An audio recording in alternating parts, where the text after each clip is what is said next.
Hey class, welcome back. This is week 5 of CISC 350 Introduction to Data Communications. Hopefully you guys are doing well. Before we get started, just a couple quick housekeeping items I want to go over.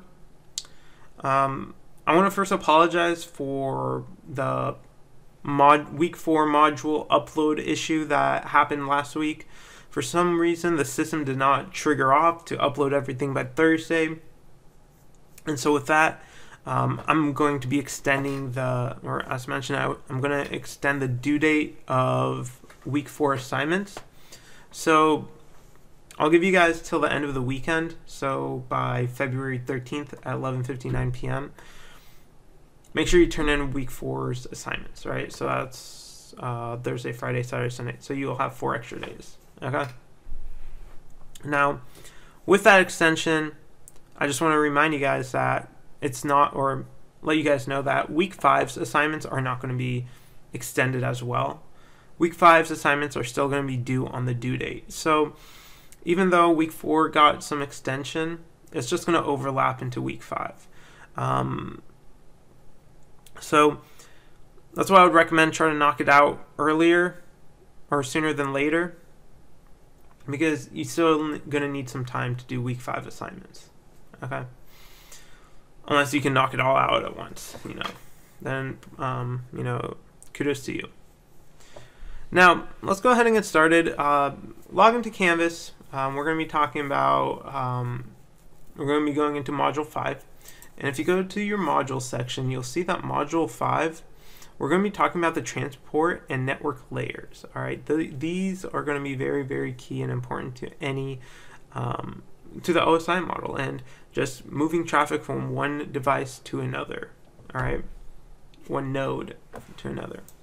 Now, this first page is just going to be the overview video, which we're going to be, which is being recorded right now. And in addition to, or the next page, you'll find the, what's it called? The PowerPoint, okay? So just a quick heads up, this this specific module and this, or I don't want to say chapter, but the network and transport layers, it's a little dense. And if you have any questions, do not hesitate to reach out, because some things may get confusing at times, okay? So go ahead and let me know if you have any questions, but I uploaded the PowerPoint, and here is my video, okay? So the actual content for Module 5, then transport and networking layers, it's kind of broken up, okay? So for the actual transport layer, I have a pre-recorded video, which I have done, and it's uploaded right here. Now, as for routing, or the network layer, I found it to be a lot more concise and effective with some of the Professor Master videos out there, okay?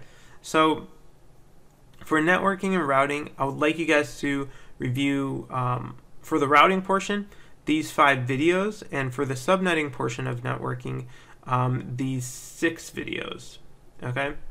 They're going to really, really help you understand networking. I mean, for me, it just makes so much more sense because it's so efficient and effective. I mean, it's a really, really complex,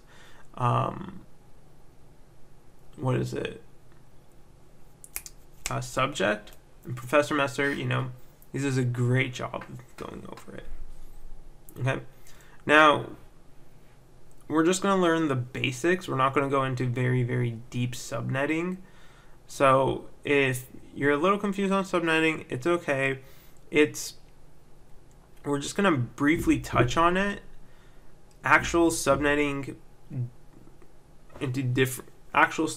is a lot harder, and it's kind of out of scope for this class, but the basic you should know, okay?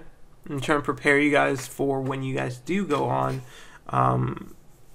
to later courses or to grow and develop your professional careers. Okay? So that's the content itself. Now for your assignment, I would like you guys to answer, these 3 questions, all right? So the first question is, do you think Netflix utilizes UDP or TCP? Why? So I want you guys to explain why you think uses TCP or UDP and why one or the other. Next, I want you guys to explain or answer, can IP addresses be reused? Why or why not?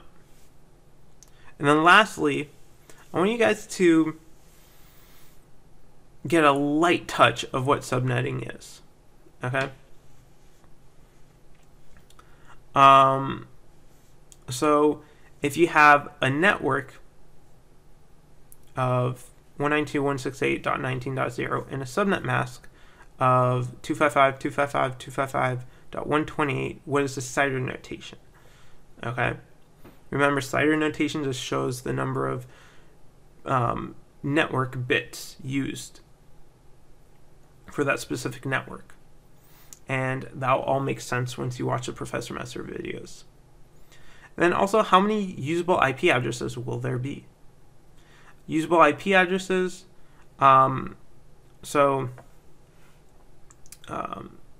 usable IP addresses is not including the network and broadcast address. All right, so you can technically say all the IP addresses in that specific range, but remember, usable to actually assign to different nodes out there or devices you have.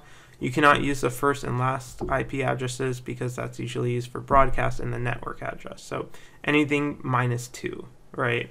That's what my recommendation would be if you're trying to figure that out. But all that makes more sense once you watch the Professor Messer videos. Okay? Remember, capitalization, grammar, and punctuation is required. And respond to at least 2 other classmates by Wednesday evening, 11:59 p.m. All right, February 16th. If you have any questions, please do not hesitate to reach out.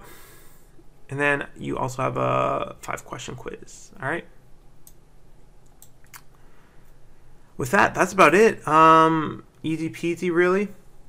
Remember, the content is there's quite a bit of content, so take your time, make sure you completely understand, and do not hesitate to reach out if you have any questions. With that, I hope you guys have a wonderful week, and I'll talk to you guys soon. All right, thanks, bye.